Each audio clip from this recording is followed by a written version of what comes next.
हर साल बरसात आते ही एक डर भी दस्तक देता है, डेंगू का डर। अस्पतालों में लंबी कतारें, प्लेटलेट्स की चिंता, आईसीयू तक पहुंचने वाले मरीज। लेकिन अब इस लड़ाई में भारत को मिला है एक बड़ा हथियार। पहली बार भारत में डेंगू की वैक्सीन को मंजूरी मिल गई है। सवाल है कि क्या अब डेंगू खत्म हो जाएगा? किसे लगेगी ये वैक्सीन? कितनी डोज होंगी? क्या पहले डेंगू होना जरूरी है?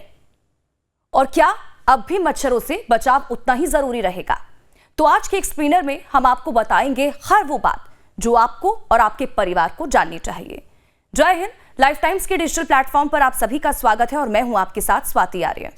भारत में पहली बार टकेडा की क्यूडेंगा वैक्सीन को नियामकीय मंजूरी मिल गई है। यह भारत की डेंगू के खिलाफ लड़ाई में एक बड़ा कदम माना जा रहा है।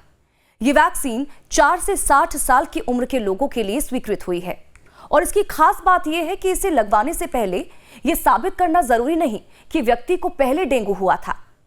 यही इसे पहले से उपलब्ध कुछ अन्य डेंगू टीकों से अलग बनाता है। अब सबसे बड़ा सवाल कि क्यूडेंगा काम कैसे करती है।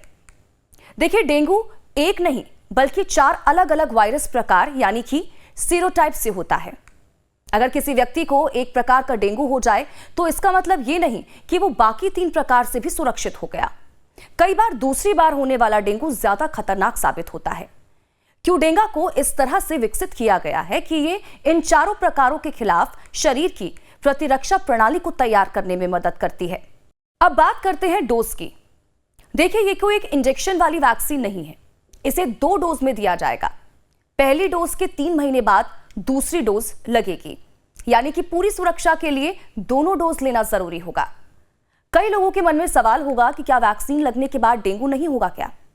देखिए, इसका जवाब है कि वैक्सीन किसी भी बीमारी के खिलाफ जोखिम को कम करती है, लेकिन 100% गारंटी नहीं देती है। क्लिनिकल ट्रायल में इस वैक्सीन ने लक्षण वाले डेंगू के खिलाफ लगभग 80% और डेंगू के कारण अस्पताल में भर्ती होने के जोखिम के खिलाफ लगभग 90% सुरक्षा दिखाई है। इसका मतलब है कि गंभीर बीमारी और अस्पताल पहुंचने की संभावना काफी कम हो सकती है। लेकिन यहां एक बहुत जरूरी बात भी समझिए। देखिए, वैक्सीन आने का मतलब यह बिल्कुल भी नहीं कि मच्छरों से बचाव की जरूरत अब खत्म हो गई है। डेंगू फैलाने वाला एडीज मच्छर जो है, अगर संक्रमित है तो वो लोगों को काटकर वायरस फैलाता रहेगा। यानी कि वैक्सीन व्यक्तिगत सुरक्षा बढ़ा सकती है, लेकिन केवल वैक्सीन के भरोसे डेंगू के प्रकोप नहीं रुकेंगे। इसके लिए मच्छरों की रोकथाम और साफ सफाई उतनी ही जरूरी रहेगी। अब सवाल कि ये वैक्सीन बाजार में कब मिलेगी? देखिए, मंजूरी मिल चुकी है, लेकिन रिपोर्टों के अनुसार कंपनी इसे भारत में 2027 की पहली छमाही में निजी स्वास्थ्य सेवाओं के माध्यम से उपलब्ध कराने की तैयारी कर रही है। यानी कि अभी ये तुरंत हर अस्पताल या फिर मेडिकल स्टोर पर उपलब्ध नहीं होगी। अब डेंगू से बचाव की सबसे जरूरी बातें भी आप जान लीजिए। देखिए, घर के आसपास कहीं भी पानी जमा ना होने दें। कूलर, गमले, टायर, छत की टंकी और बाल्टी जैसे स्थानों की नियमित सफाई करें। पूरे बाजू के कपड़े पहनें। बच्चों और बुजुर्गों का विशेष ध्यान रखें। मच्छरदानी और इसी के साथ ही रिपेलेंट का इस्तेमाल जरूर करें, क्योंकि डेंगू फैलाने वाला मच्छर अक्सर दिन के समय भी काटता है।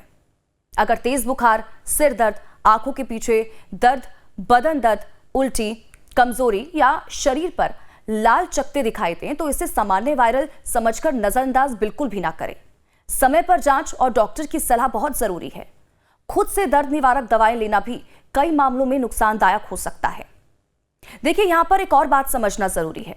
सोशल मीडिया पर अक्सर ये दावा किया जाता है कि पपीते के पत्ते या फिर कुछ घरेलू नुस्खे डेंगू का इलाज है। इन दावों के पर्याप्त वैज्ञानिक प्रमाण नहीं है। डेंगू का सही इलाज डॉक्टर की निगरानी, पर्याप्त तरल पदार्थ और जरूरत पड़ने पर अस्पताल में उपचार है। और इसीलिए किसी भी अपुष्ट सलाह के बजाय चिकित्सकीय सलाह पर भरोसा करें। देखिए, भारत में हर साल लाखों लोग डेंगू के खतरे का सामना करते हैं। बदलता मौसम, शहरीकरण और मच्छरों की बढ़ती हुई संख्या इस बीमारी को और भी ज्यादा चुनौतीपूर्ण बना रही है। ऐसे में क्यूडेंगा जैसी वैक्सीन एक महत्वपूर्ण उपलब्धि है, लेकिन यह अकेला समाधान नहीं है। असली जीत तभी होगी जब वैक्सीन के साथ साथ जागरूकता, मच्छर नियंत्रण और समय पर इलाज, ये 4 मोर्चों पर साथ साथ काम होगा। तो याद रखिए, भारत को डेंगू के खिलाफ पहली मंजूर वैक्सीन जरूर मिल गई है, लेकिन सबसे बड़ी वैक्सीन आज भी आपकी जागरूकता ही है। घर के आसपास पानी जमा मत होने दीजिए, मच्छरों से बचिए, लक्षण दिखे तो तुरंत डॉक्टर से मिलिए और वैक्सीन उपलब्ध होने पर डॉक्टर की सलाह के अनुसार ही निर्णय लीजिए। तो अगर आपको लगता है कि ये जानकारी हर परिवार तक पहुंचनी चाहिए तो इस वीडियो को ज्यादा से ज्यादा शेयर कीजिए, क्योंकि डेंगू से लड़ाई सिर्फ सरकार या अस्पताल नहीं, हम सब मिलकर जीत सकते हैं। नमस्कार।